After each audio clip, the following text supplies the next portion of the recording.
Antay kami ng sasakyan. Ito mo yung sasakyan. ang sabi, Raptor. Putang ina. 20x20. 4x4. 4x4 kahapon. Kahapon 4x4, ngayon 20x20. Yesterday 4x4. Ayun, 20x20. putang ina. Ito yung service namin. Alis talaga no. Sige ma. Bihira naman ako. Walang iya. Ngayon lang, sa probinsya hindi ako nakasakay ng ganito. Dito nakakasakay. Pero ang sabi talaga nila dito sa Papua New Guinea, delikado talaga mga kabiyahe. Kaya ganito yung sinasakyan nila para daw mabilis makatalon at hindi basta-basta makaakyat agad yung mga masamang tao. Talaga do yung may kumakain na tao, yung sinasabi nilang cannibal.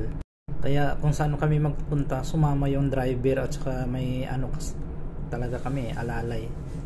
Pero binabayaran namin talaga din yun na sama sa amin. Will, dito kami sa bahay ng driver.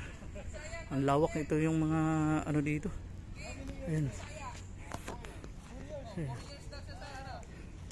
Ayan, dito bahay ng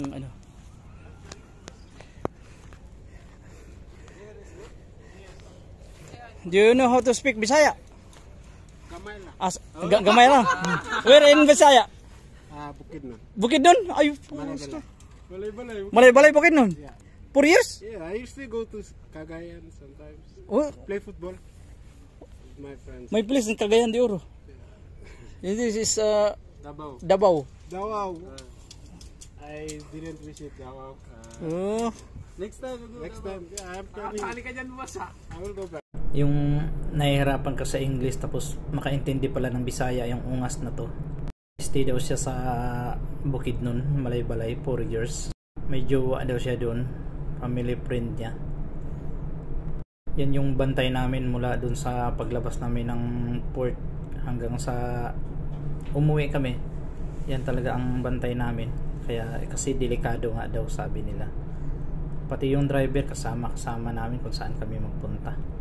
Ganito dito sa sa Papua New Guinea talaga. Ito yung taniman nila ng palm oil. Ang lawak-lawak niyan. Yung pinuntahan namin, bahay ng driver.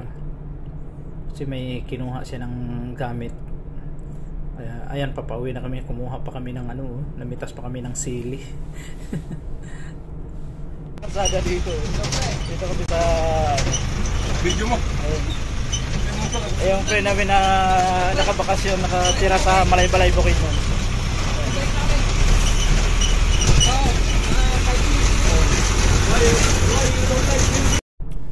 Pauwi na kami mga kabiyahe.